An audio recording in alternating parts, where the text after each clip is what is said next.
Pakistan Asia cup ജയിച്ചു guys. അവരുടെ സ്വപ്നത്തിൽ ചിലപ്പോൾ ഇനിയിപ്പോൾ അഫ്രീദിയൊക്കെ അവിടെ ജീപ്പൊക്കെ റെഡി ആയിട്ട് നിൽക്കുന്നുണ്ടാവില്ലേ, നാളെ വിക്ടറി പരേഡ് നടത്താനുള്ളതല്ലേ. ഇവര് പ്രധാനമന്ത്രി ഇതേപോലെ തന്നെ, അയാൾ സ്വപ്നത്തിൽ യുദ്ധം ജയിച്ചു, ഇവര് സ്വപ്നത്തിൽ ഏഷ്യ കപ്പും ജയിച്ചു. റബ്ബായി റബ്ബായിക്ക് കിട്ടിയിട്ടുണ്ട്. അത് എവിടെ കൊണ്ട് ഇടുന്നു മാത്രം നോക്കിയാൽ മതി, എവിടെ കൊണ്ട് ഇടണമെന്ന് മാത്രം നോക്കിയാൽ മതി. റൌഫിന് വേണ്ടത്ര ബോധിച്ചിട്ടുണ്ട് ഇന്നത്തെ കളിക്കുന്നുണ്ട്. എന്തായാലും മൂന്ന് കാര്യങ്ങളാണ് പറയാനുള്ളത്. ഇവരെ തോൽപ്പിച്ച് ഇന്ത്യക്ക് മതിയാവണം. എല്ലാ തരത്തിലും തോൽപ്പിക്കുന്നുണ്ട്, തോൽപ്പിക്കണം. എവിടെയൊക്കെ തോൽപ്പിക്കാൻ പറ്റും അവിടെയൊക്കെ തോൽപ്പിക്കണം. അത് തന്നെയാണ് വേണ്ടത്. എന്നിട്ട് അവരിങ്ങനെ വിചാരിക്കും, സ്വപ്നത്തിൽ വിചാരിക്കും, എന്നിട്ട് ആ കപ്പ് എവിടെയെങ്കിലും കൊണ്ടുപോയിട്ട് വല്ല ഗോതമ്പോ ആട്ടെ എന്തെങ്കിലുമൊക്കെ തണ്ടാൻ പറ്റുമോ നോക്കട്ടെ. ഏതായാലും കളി ഉഷാറായി.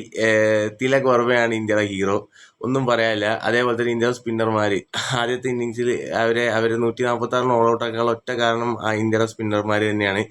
അപ്പോൾ കുൽദീപ് യാദവ്, അക്സർ പട്ടേൽ, അതേപോലെ തന്നെ നമ്മുടെ ബാറ്റിങ്ങിലും അതേപോലെ തന്നെ സഞ്ജു സാംസൺ, അതേപോലെ തന്നെ തിലക് വർമ്മയായിട്ടുള്ള പാർട്ട്ണർഷിപ്പ്, അത് കഴിഞ്ഞ് തിലക് വർമ്മയും ശിവൻ ദുബെ ആയിട്ടുള്ള പാർട്ട്ണർഷിപ്പ്, അത് തന്നെയാണ് ഈ കളിയെ കൊണ്ടെത്തിച്ചത്. എന്തായാലും നെയിൽ ബൈറ്റിംഗ് ഫിനിഷ് ആയിരുന്നു.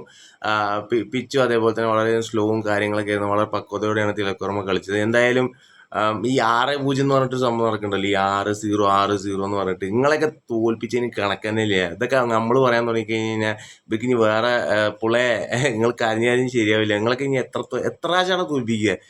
തോൽപ്പിക്കുന്ന ഒരു പരിധി വേണ്ടേ? എന്തായാലും ഏഷ്യ കപ്പ് ഇന്ത്യ അടിച്ചിട്ടുണ്ട് കേട്ടോ. ഇനി ആദ്യം പറഞ്ഞ ആരെങ്കിലും കേട്ടിട്ട് ഉടനെ തെളിവിക്കണ്ട. അത് അവരുടെ സ്വപ്നങ്ങൾക്ക് മാത്രമേ കിട്ടുള്ളൂ. നിങ്ങൾക്ക് ഇനി സ്വപ്നത്തിലേ ഉള്ളൂ. നിങ്ങളുടെ രാജ്യത്തിൽ എന്തെങ്കിലും ഇനി കിട്ടുന്നതല്ലോ അത് സ്വപ്നത്തിൽ അതേപോലെ തന്നെ തേണ്ടിയിട്ട്, അല്ലാതെ പാകിസ്ഥാനിൽ ഇനിയൊന്നും കിട്ടാനൊന്നും പോകുന്നില്ല. അപ്പോൾ എന്തായാലും എല്ലാ ഭാരതീയർക്കും സന്തോഷിക്കാനുള്ള ഒരു വകയാണ്. പിന്നെ ഇവരെ തോൽപ്പിക്കേണ്ടതൊക്കെ തോൽപ്പിക്കണം. ഇവരെ കളിയിൽ മാത്രമല്ല, ഇവരെ എവിടെയൊക്കെ തോൽപ്പിക്കാൻ പറ്റുമോ ഒക്കെ തോൽപ്പിക്കുക. അതിൽ ഇനിയിപ്പോൾ പലർക്കും പല കണ്ണുകടി ഉണ്ടാവും. കളിയാണ്, കളിയായിട്ട് കാണണം. ഇന്ത്യ പാകിസ്ഥാൻ എന്നും കളിയല്ല.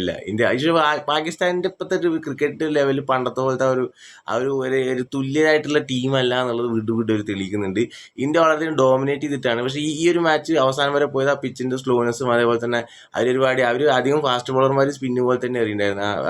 ഫൈം അഷ്റഫൊക്കെ വെറും കട്ടേഴ്സ് മാത്രമാണ്. അവർ 2 പേസ് വേരിയേഷനൊക്കെയാണ് ചെയ്തിട്ടുണ്ടായിരുന്നത്. എന്തായാലും ഇന്ത്യ ജയിച്ചിരിക്കുന്നു. പാകിസ്ഥാൻ സ്വപ്നങ്ങളിലും ജയിച്ചിരിക്കുന്നു. ഏഷ്യ കപ്പ് ഇനി കിട്ടിയെന്ന് പറഞ്ഞിട്ട് എവിടെയെങ്കിലും പ്രസംഗിക്കാൻ നിൽക്കണ്ട. അഫ്രീദത്ത് പറയും ജീപ്പൊന്നും എടുത്ത് പുറത്തേക്ക് ഇറങ്ങേണ്ടത്. ഇതിൽ റാലി ആയിട്ട് നാളെ വീഡിയോ ഇടും. Okay, good night.